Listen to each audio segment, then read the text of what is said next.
Olá pessoal, tudo bem? Bom dia, boa tarde ou boa noite para você que assiste o nosso vídeo. E na aula de hoje da disciplina de cálculo de reatores químicos, nós vamos fazer uma breve discussão da parte introdutória aos reatores industriais. Aqui nós vamos fazer uma breve passagem pelos reatores de leito fixo, de leito fluidizado, comparar as estruturas operacionais desses reatores com os reatores ideais que estudamos nas nossas últimas aulas, com o objetivo de apenas categorizar e apresentar a vocês o que é que diferencia esses reatores em escala industrial daqueles que a gente vem estudando na teoria do livro. A gente vai revisitar esses tópicos, esses temas e esses reatores na nossa terceira unidade da disciplina, onde a gente tem uma estrutura lá especialmente dedicada a esses reatores aí industriais. Então, bora lá. Para começar a falar dos reatores industriais, a gente vai subcategorizar aí a nossa aula em dois grandes tópicos, tá? Que são reatores de leito fixo e reatores de leito fluidizado. Iniciando pelos reatores de leito fixo, o que é que a gente tem como característica desses reatores? Eles são também chamados aí de reatores PBR, ou seja, reatores de leito empacotado, né, da nomenclatura em inglês de Packed Bed Reactor, e normalmente, né, o meio reacional desses reatores ele vai ser homogêneo, estando ele em fase líquida ou em fase gasosa. E, além disso, teremos a presença de um catalisador, e esse sim se encontra na fase sólida, produzindo assim a heterogeneidade desse reator. Tá? Então, normalmente a gente vai ter um meio pelo qual vai passar o nosso reagente, mais uma fase sólida aí, que corresponde à presença do catalisador. Esse reator é chamado de reator catalítico de leito fixo, porque esse catalisador sólido, que é constituído, por sua vez, por inúmeras partículas de sólido que são pequenas e depositadas ao longo do tubo, tem esse preenchimento, esse empacotamento de sólidos dentro da estrutura do reator. Tá? Então, por conta disso, a gente costuma chamar ele aí de reator catalítico de leito fixo.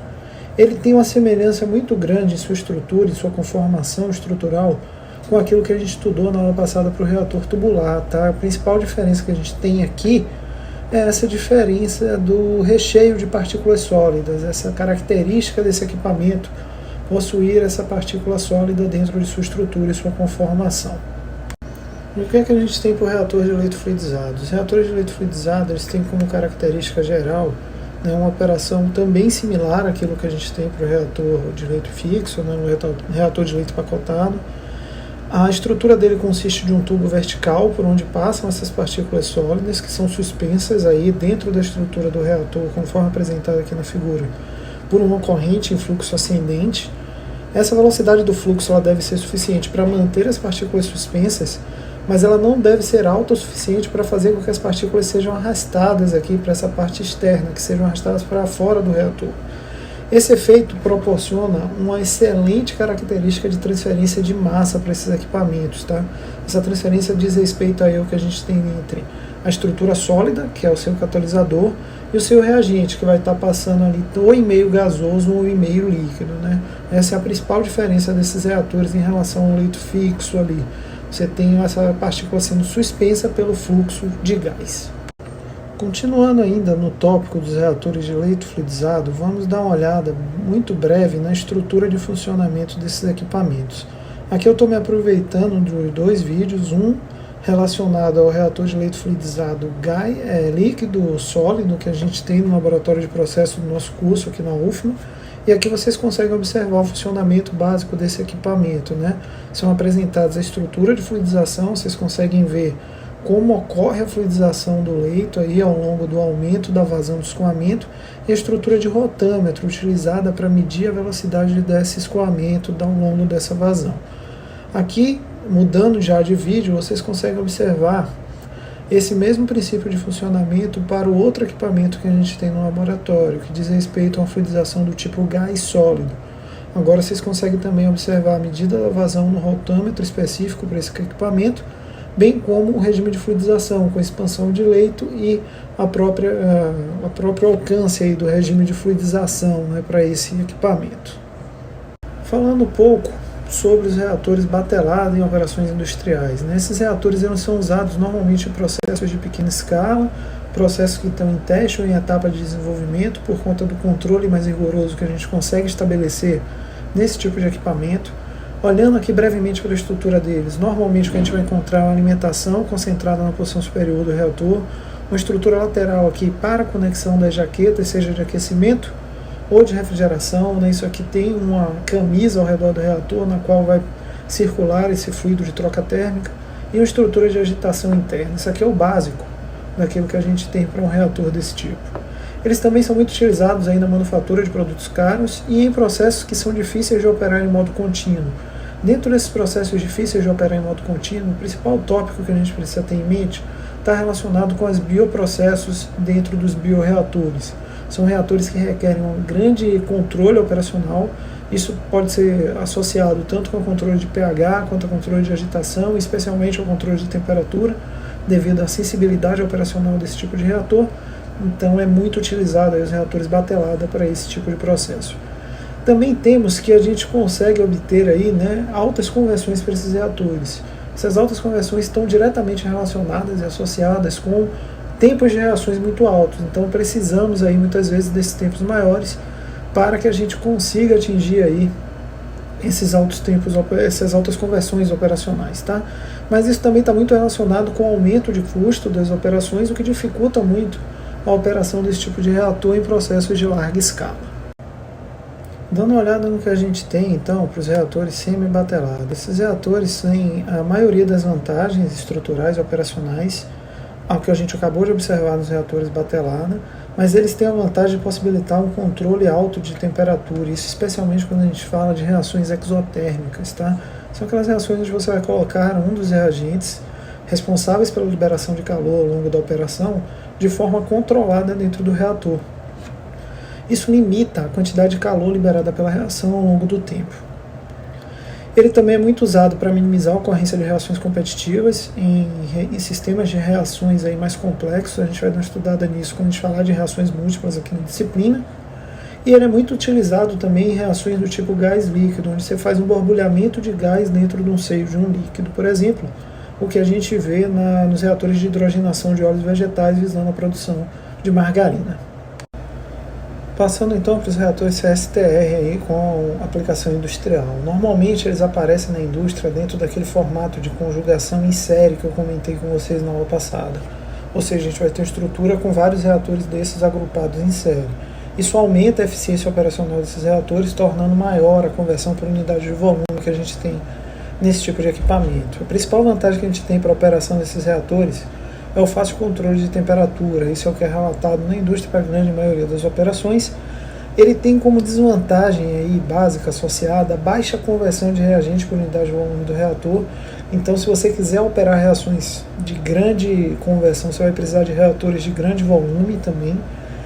Eles são aí também direcionados para reações que dependem de sistema de agitação muito intensa, na necessidade de operação contínua para esses processos, tá? Mas qual seria então o custo médio de um reator, né, de um tipo tanque, de um reator do tipo CSTR? O dado aqui que eu tenho, que eu estou trazendo para vocês, é um dado antigo, mas o que a gente tem disponível na literatura é do livro do Fogler, né, edição de 1989. Aqui vamos pegar esse exemplo desse reator aqui do tamanho de uma lata de lixo, mais ou menos, de 5 galões, ao redor de 22 litros. E no ano de 1989 ele custava aproximadamente $27 mil, o que é um preço razoavelmente significativo. Lembre-se sempre, o reator não é apenas o tanque. Ali dentro tem toda a estrutura hidrodinâmica responsável por garantir a agitação e a continuidade uniforme do nosso equipamento. Essa estrutura inclui aletas, sistema de agitação, sistema impelidor, a bomba do impelidor, além de normalmente esses equipamentos serem construídos em aço, com mel aí, normalmente é o aço utilizado, e são equipamentos relacionados com custos elevados, tá? Por isso, deriva-se aí a relevância e a importância de um dimensionamento muito adequado para a operação e controle desse tipo de equipamento. Passando aos reatores tubulares em operações industriais, esses reatores eles são conhecidos na indústria por serem reatores de manutenção razoavelmente simplificada.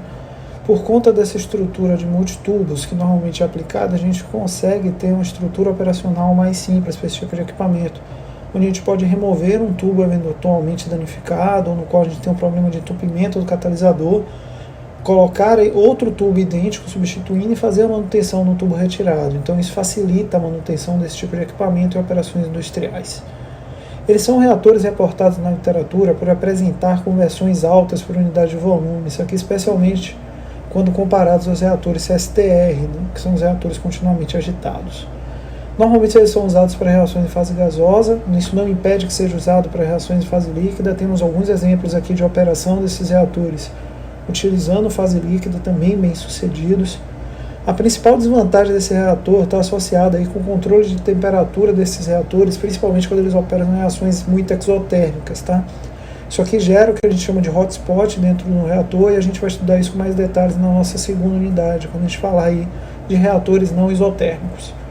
Os custos desses reatores são muito similares àquilo que a gente encontra para os trocadores de calor do tipo casco-tubo, então ele é um equipamento aí um pouco mais barato quanto comparado com os reatores do tipo tanque que a gente acabou de estudar.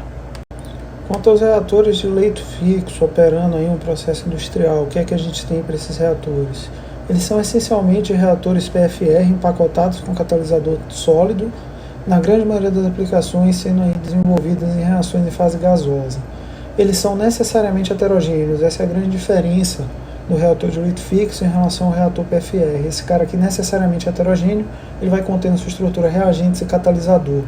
Olhando aqui a figura da estrutura básica de funcionamento desse tipo de equipamento, o que a gente tem é uma alimentação de gás reagente, a gente tem a estrutura aqui de fluido refrigerante passando aqui entre a estrutura de catalisador que está impregnada aqui dentro do equipamento. Dentro da interface, né, nessa região aí não preenchida por catalisador, a gente tem o escoamento do fluido refrigerante, que é recuperado para ser refrigerado ou aquecido aqui na posição superior, e na parte aqui do topo do reator a gente obtém o nosso produto gasoso. Ele apresenta as mesmas dificuldades de temperatura, e essas dificuldades muitas vezes são até mais pronunciadas do que o que a gente tinha nos reatores PFR convencionais, e essa dificuldade está relacionada com a maior dificuldade da troca térmica dentro da estrutura dessa parede catalítica que a gente tem na parte interna desses equipamentos. A principal vantagem desses reatores são as elevadas taxas de conversão que a gente consegue obter por grama de catalisador presente dentro do reator. Então eles costumam ter aqui elevadíssimas conversões, né? Normalmente são conversões muito altas, relacionadas aí com essa quantidade de catalisador que efetivamente é colocada na estrutura do reator. Passando aos reatores de leito fluidizado, então, o que é que a gente tem para esses reatores? Eles têm uma estrutura similar ao CSTR, no que se refere ao comportamento hidrodinâmico, da alta agitação interna dentro do reator, mas eles são heterogêneos em sua essência. Essa heterogeneidade é a decorrência clara da presença da mistura reagente-catalisador dentro desse tipo de equipamento. Ele não pode ser representado pelos modelos matemáticos nem do reator CSTR, nem do reator tubular. Ele está em um regime ali que é conformado dentro da hidrodinâmica, numa região intermediária entre os dois. E por isso ele precisa de um modelo matemático próprio para sua representação. O controle de temperatura nesse tipo de reator costuma ser bom, e a ocorrência de pontos quentes é muito minimizada, porque normalmente o que a gente tem, conforme está aqui apresentado na figura, é uma distribuição de sólidos com fluido. E essa distribuição facilita a troca térmica entre esse tipo de sistema aqui. Ele é muito usado na indústria, a indústria química moderna é muito baseada no uso desse tipo de equipamento, basicamente por quê? Porque ele tem uma estrutura de funcionamento e de transferência de massa muito efetiva. Você precisa de uma quantidade de catalisador, que normalmente é uma parcela muito cara do seu processo. Você precisa de uma quantidade menor quando comparada aí aos reatores de leito fixo. E você consegue uma alta eficiência desse catalisador. O catalisador trabalha no máximo do seu regime de transferência de massa por conta dessa região aqui facilitada de troca de massa ao longo da superfície do reator. Esse tipo de reator está associado com alto custo de montagem, e a regeneração de catalisador normalmente é necessária. Devido à alta eficiência, o catalisador é muito exigido e normalmente você precisa acoplar, né, esse sistema, um sistema de recuperação e regeneração catalítica para manter o catalisador sempre ativo ao longo da operação. Tá? Essas são as principais desvantagens desse tipo de equipamento em operações industriais. Vamos passar então a um exemplo de um processo industrial. Tá? Esse aqui é o processo Sasol. É um processo que visa aí transformar gás de síntese, que é uma mistura composta majoritariamente por hidrogênio e monóxido de carbono, contendo teores menores de dióxido de carbono e metano, em hidrocarbonetos dentro de um reator catalítico. Esse reator catalítico normalmente é um reator de leito fixo. Aqui tem algumas estruturas da característica de partícula usada nesse reator, E o que a gente obtém aqui são hidrocarbonetos leves para esse reator específico, tá? Na faixa aí entre 2 e 5 carbonos em sua composição. Então esse aqui é um processo que visa aí normalmente a produção de gasolina sintética, mas em algumas aplicações específicas é sintetizado aqui até hidrocarbonetos na faixa do diesel aí, tá? Sendo esse diesel produzido livre de compostos sulfurosos, que são aí os principais contaminantes encontrados nesse combustível. Para que vocês tenham uma ideia da característica de equipamento aplicada, normalmente aqui o gás de síntese que é alimentado nesse reator é alimentado aí a 240 graus Celsius e 27 atmosfera. Esse 27 atmosfera aqui é muito discutido, tá? Isso aqui é o que a Sasol, a empresa responsável por esse processo, liberou quando foi realizada a quebra da patente, tá? Mas normalmente isso aqui é muito mais alto, a pressão aqui às vezes passa de 200 atmosfera na maioria dos reatores industriais que operam esse tipo de processo. Isso aqui é tudo conduzido em um reator de leito fixo, conforme eu acabei de comentar com vocês. Esse reator é um reator multitubular, composto aproximadamente por 2.050 tubos. Só para vocês terem uma ideia da dimensão desse equipamento aí, é uma quantidade de tubos muito grande.